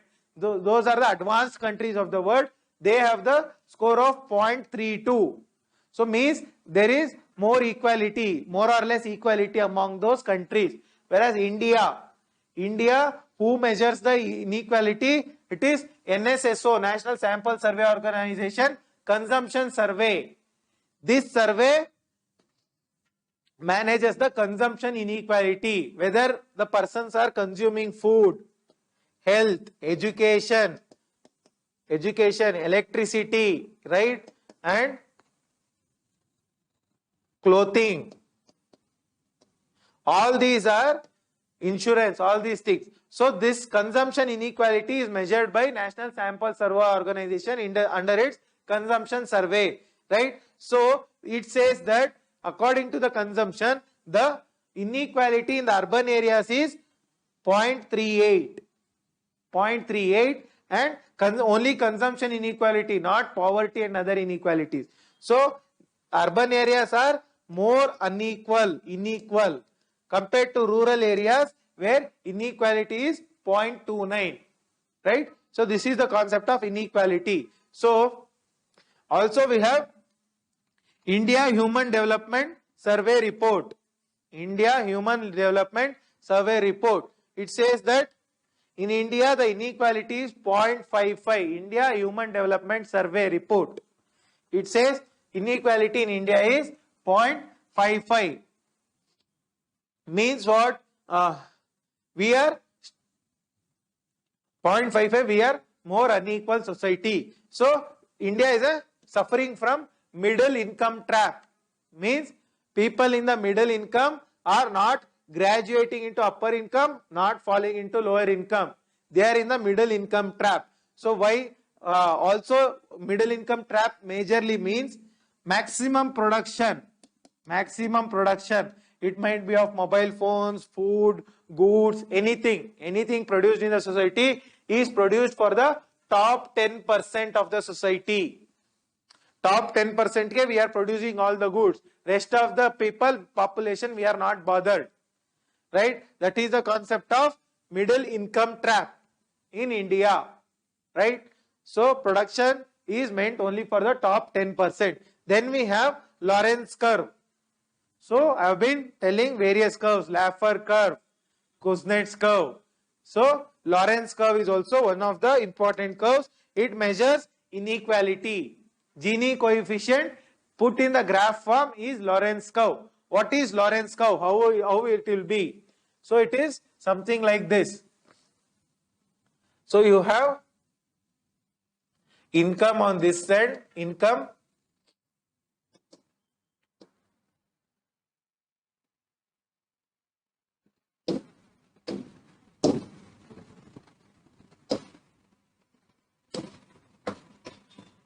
So income on y-axis and population on x-axis. Population. So you have 10, 20, 30, 40, 50 up to 100. 10, 20, 30, 40 up to 100. Right? This is the line of absolute equality. This is 0. So this line is the line of absolute equality. This line. So Lorenz curve will be something like this. Something like this. This curve is called the Lorenz curve. So this is the line of absolute equality. The line which goes through the middle is called the line of absolute equality. This line. This line is the line of absolute inequality. So if the curve is towards here, so there is more inequality. If the curve is more here, it is there is equality. So the curve, if this curve is more towards this side, there is more equality. If it is more towards this side, there is more inequality, right? So Lorenz curve. So Gini. So area between the line of perfect equality and Lorenz curve. What is the Gini score? Between this line and this is the Lorenz curve. This gap, this area measures the Gini coefficient. Gini coefficient, right? So area between and also Lorenz curve, area between perfect equality and inequality. So this is the area between perfect equality and inequality. This is from 0 up to 1. Gini coefficient comes under here, right? So this is the concept of Gini coefficient and Lorenz curve. Clear? Okay. Very important from your exam perspective. Next you have measures of inequality. There is one more index, Ahluwalia Chancery Index. Chancery Index. Chenery Index. Ahluwalia Chenery Index. Who is this? Ahluwalia. It is former vice chairperson of the Planning Commission, Montek Singh Ahluwalia. Montek Singh Ahluwalia is and Chenery Welfare Index. It measures the inequality. So it says that we are growing, we as a country are growing, but there is no distribution. The resources are not getting distributed. So the growth is concentrated only in the upper section. Means what? Rich are getting richer, poor are getting poorer, poor getting poorer. So growth is not distributed. This is what the Ahluwalia-Chernary Index says. So how impact? What does it measure? If there is growth, let's say there are 4 groups. Like this is women group, this is old age group, right? This is transgender group, right? This is disability group. So if there is growth, how each of these group is impacted is measured by Ahluwalia-Chernary Welfare Index. This is with respect to that index sufficient.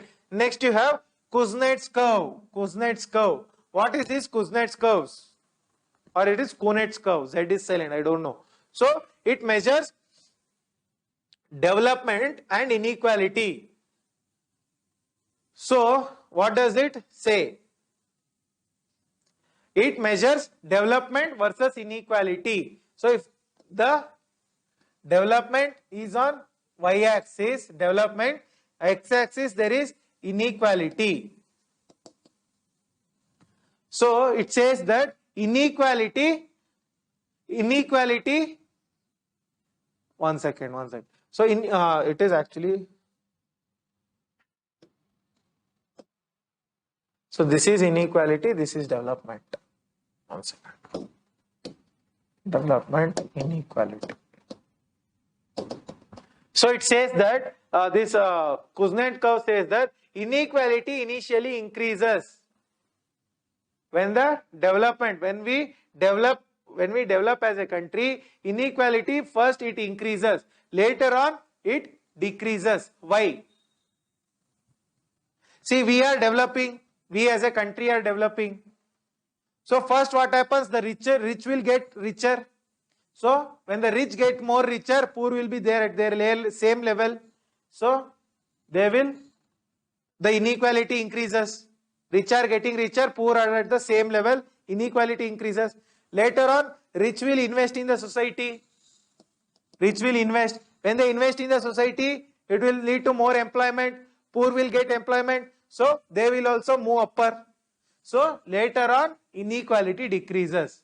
Did you get the concept? With development, initially inequality increases. Later on, with development, the inequality is going to decrease. This is the concept given by Kuznets. So it is an inverted U curve. So, but this concept was criticized by Thomas Piketty.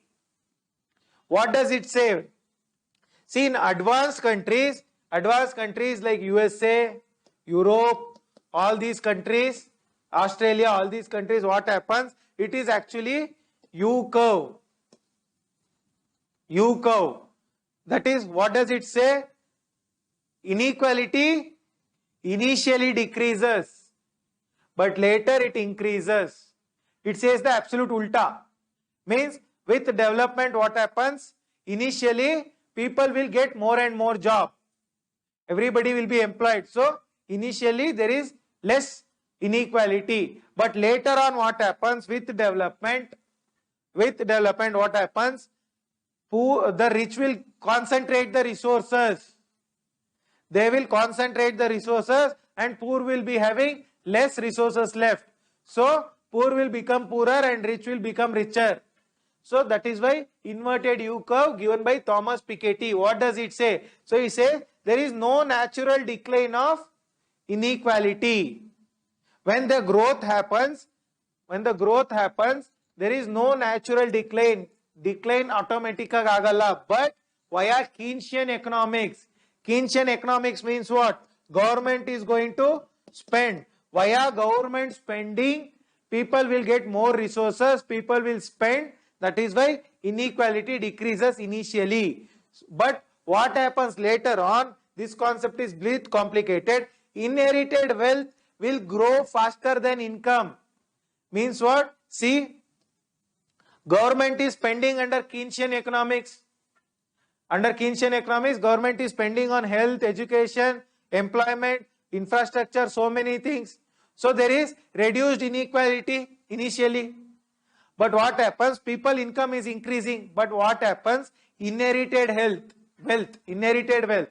The wealth we have inherited from our forefathers, that will grow faster. So when that grows faster, income will be, so let's say initially the income was here. Keynesian economics, income came here. But on the other hand, wealth will grow faster and will be here. But this income will get stagnated here. So when wealth grows more, inherited wealth from our forefathers, so that will grow faster than the income. Income gets stagnated, then inequality will increase later on. This is what is said by Thomas Piketty. What does it say? That is why he gives an emphasis on knowledge and skill. So he just does not emphasize on Keynesian economics, but there should be knowledge and skill dissemination. So when there is these two, what happen? The people, human development index will increase. People will become more capable. They can earn their own income. So this is the concept given by the Thomas Piketty. So next, this is all about the inequality and growth given by Kuznets and Thomas Piketty. Next, you have the concept of Palma ratio. What is Palma ratio? So it is given by Oxfam, the same organization which gives the inequality every year. It says that ratio of the top 10% population to bottom 40%. How much money does the top 10% population have compared to top 10% compared to bottom 40%, right? This is the concept of Palma ratio. This also measures inequality. Next you have intergroup inequality. Intergroup. So this not only poverty but other dimensions also. Other dimensions. Let us say you take the Marwari community in the north. So there is no poverty among them. They are rich in trade. But there is inequality. Inequality between whom? Between male and female. Right? Male and female inequality is there. And female are not educated to enough levels. They are married off early. Right? And there is educational inequality. They focus more on trade than education. Right? So I might be stereotypical, but this is what is generally believed. Right? So within the group itself, there is inequality that may not be on poverty, but based on various other indicators. This is intergroup inequality. Next, you have balanced regional development and inclusive growth. So inequality may not be with respect to poverty. It might be with respect to regional inequality. So you take the map of India.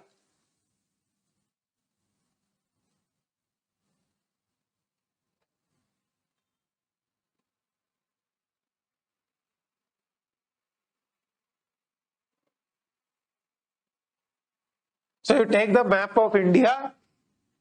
Under this, see this region is not developed. This region is not developed. This region is not developed. This entire region is developed. Right? Even this region is developed.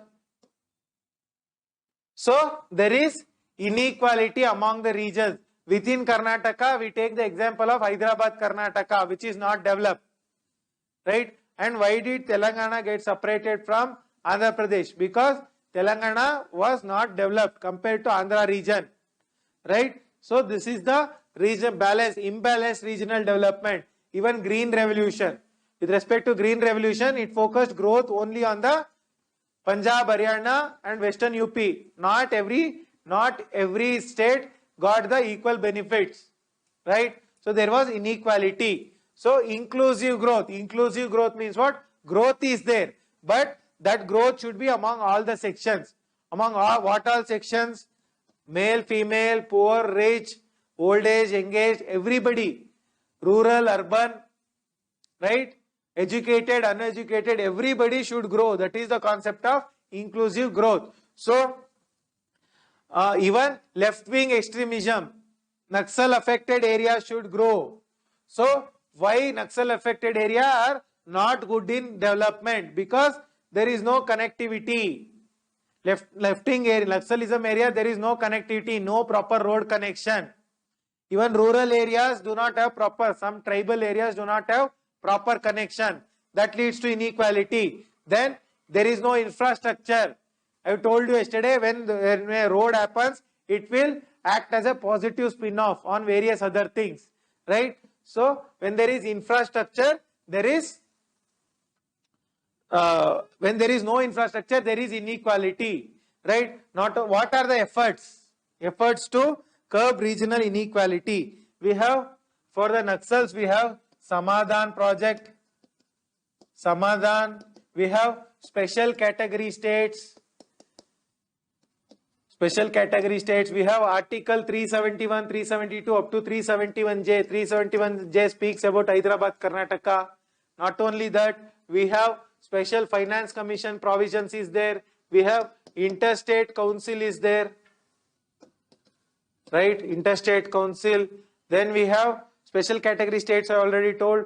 Not only that, we have provisions for Jammu and Kashmir. Naxal affected areas, we have provisions. Right? So likewise, we have provisions for various states. So to promote equal development,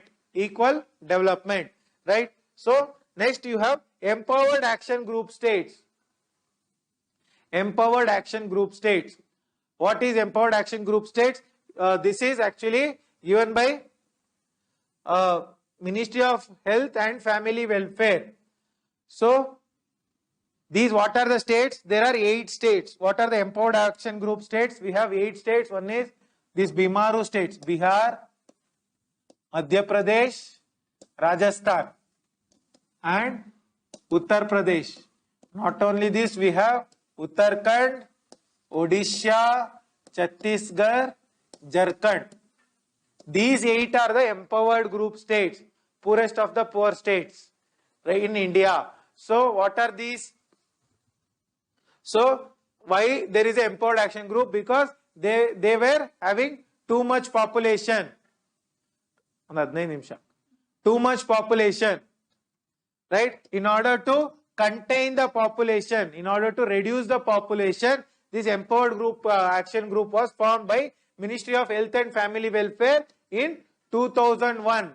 2001 was the year. 8 states. So what does it focus upon? It focuses on increasing the governance. Governance means what?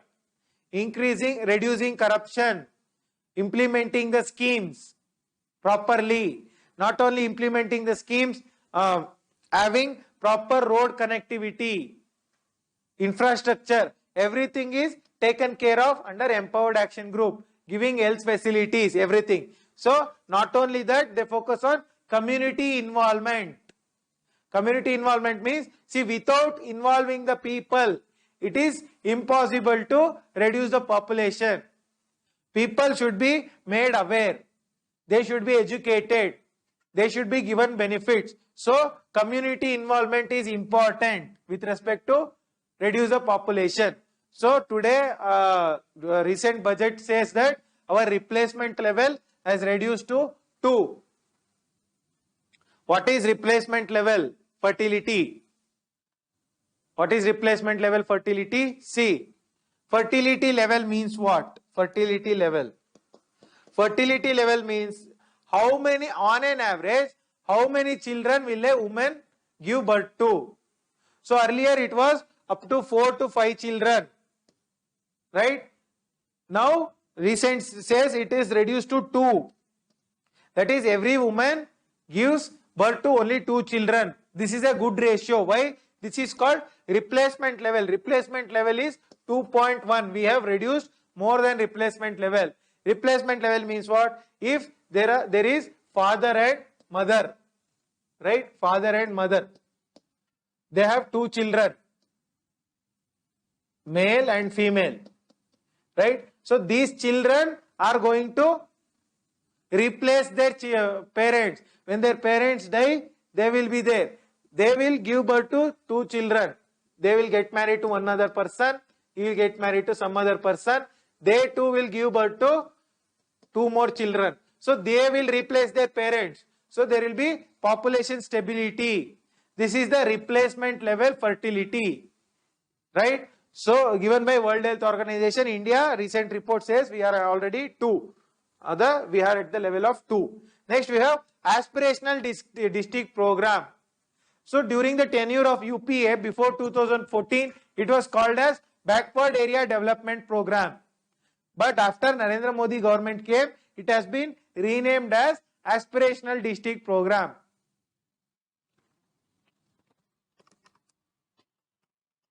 What is this Aspirational District Program? See, under this was given in 2018. This program started in 2018. Today, recent data, there are 117 districts. Poorest of the poor districts in India. What are the districts in Karnataka Aspirational District Program? Koppal and Raichur. Koppal and Raichur as the aspirational districts in Karnataka, right?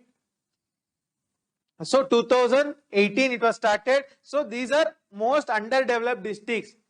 They are underdeveloped with respect to health, education, infrastructure, social security. You take anything, they are government infrastructure, everything they are, resources, everything they are underdeveloped. So 117 districts are there. So how the districts are marked? Based on health, education, infrastructure status, and also socio-economic caste census data. Based on these 4 data, aspirational district status is given to the districts, right? So who will be the managing authority? Who will look after the aspirational districts? You have Niti Aayog will look after it. Niti Aayog will gauge the improvement of aspirational districts. Ministry of Home Affairs will look after it. Not only that, we have Ministry of Social Justice and Empowerment. They will look after it. Not only that, we have Ministry of Tribal Affairs. Who are going to look after it. Not only that, we have state governments will also look after this aspirational districts. How they are developing. Grants will be given to them. Whether the grants are used properly. That is what is covered under the aspirational district program. For every district, there will be at the central level, there will be a Prabhari officer. District Prabhari officer at the central level for every district. He will coordinate the functions. He will look after whether the schemes are properly implemented. What are the outputs is gauged by the central Prabhari officers. So also there is a empowered committee. Central empowered committee will look after the implementation of the schemes in the aspirational districts. Right? So this is with respect to the aspirational district program. Why do we need this? What are the goals? One is CCC is the goal. CCC. See, convergence, collaboration and competition. What is convergence? Convergence means, see, central government has so many schemes for the poor districts. State government has so many schemes. So, to converge these two is the goal of the aspirational district. Not only that, collaboration means there should be state to center collaboration. States and states should collaborate, right? Not only states and states, within the states, districts and districts should collaborate. District and state should collaborate. District and center should collaborate. So collaborate means cooperation. That should be there, and there should be competition among the districts. Among the 117 districts, there should be competition. Who would grow fast? Who would grow fast? Who would achieve the targets earlier? Right? That is the competition concept, right? Next, you have inequality and economic growth. So, with respect to inequality, economic growth. So, economic growth means what? it is said that economic growth, when economic growth happens, it will lift everybody. Means what? Economy is growing. Means what? There is lot of employment, there is various opportunities. It will generally lead to everybody growing, right? So it is said that economic growth is a tide which will lift all the boats. So when there is a tide, when a tide comes, what does it do? It will lift all the boats up, right? So economic growth is something like that. But what happens? Under economic growth, there is inequality because of various factors I have discussed. One is rich gets richer. Economic growth is concentrated by the rich population because they are investors, they have inherited wealth, they have knowledge, they have skills, right? They have the machinery, they have the support of government. Because of all this, rich gets richer, whereas poor grow marginally.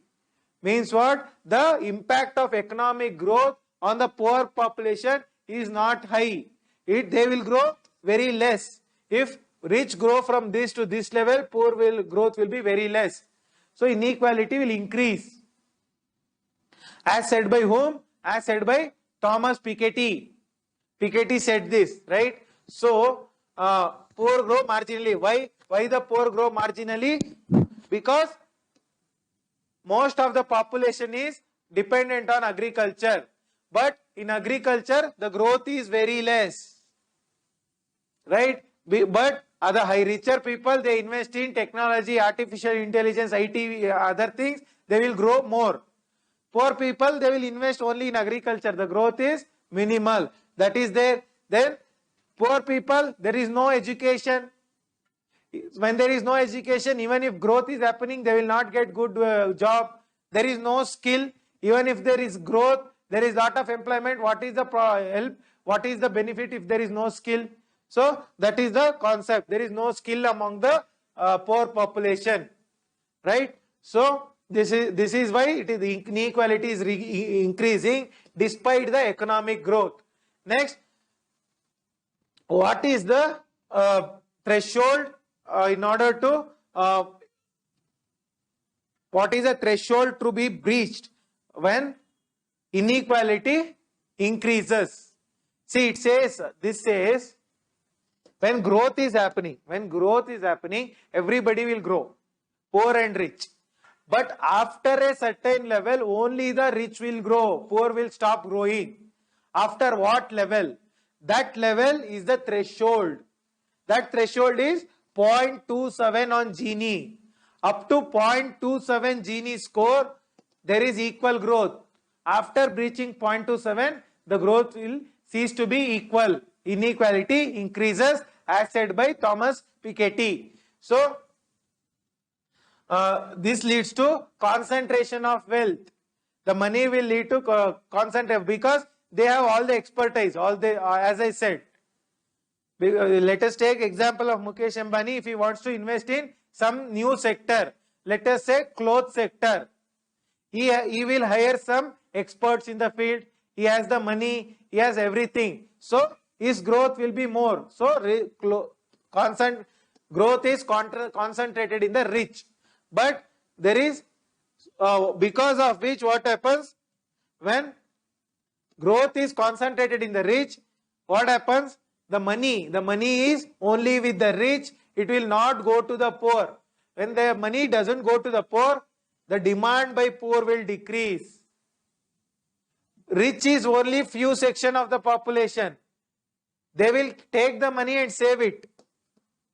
They might invest, right? But poor, I said, the growth is unequal, because of which when the growth is unequal, they won't grow beyond a level. There is a demand by them is less, right? Next is, they will fall into vicious cycles of poverty because the growth gets stagnated, beyond which, suppose they are here, because of economic growth, they will reach this level, beyond which they won't grow, and once they don't grow, the demand will reduce. When there is no demand, there will be loss of employment. When there is loss of employment, the poverty will increase, right? So this will lead to a vicious cycle, that is negative cycle for the poor people. Next you have reasons for inequality. What are the reasons for inequality? One, I told you, when there is no skill, when there is no education, because of historical reasons, a British rule, and because of this green revolution and regional imbalance, right? And also non-availability of credit to poor people, non-availability of market opportunities, urban-rural discrimination, right? Gender patriarchy, all these are the reasons for inequality in India. So what are the sectoral measures? Specific sectors. See, in order to reduce the inequality in gender inequality, we have Beti Bachao, Beti Padhao, Sukanya Samruddhi, Stand Up India, workplace as a harassment bill, maternity benefit bill, so many things, right? In order to reduce inequality among SC/ST population, we have here also Stand Up India is there, Dalit capitalism is there, Dalit Finance Cooperation Development Committee is there. So there are lot of investment, they have scholarship scheme, various things. So likewise, various sectors, in order to reduce the inequality, there are various measures, right? So, okay. So tomorrow we will talk the concept of inclusive growth and social security. We will end the class here. Please make good use of the class. If you have any doubts, please put it in the comment section, or you can reach us on our Telegram channel, VHS Education Forum. Thank you for your patience in hearing the class. Please take good care of your health. Namaste. Jai Hind.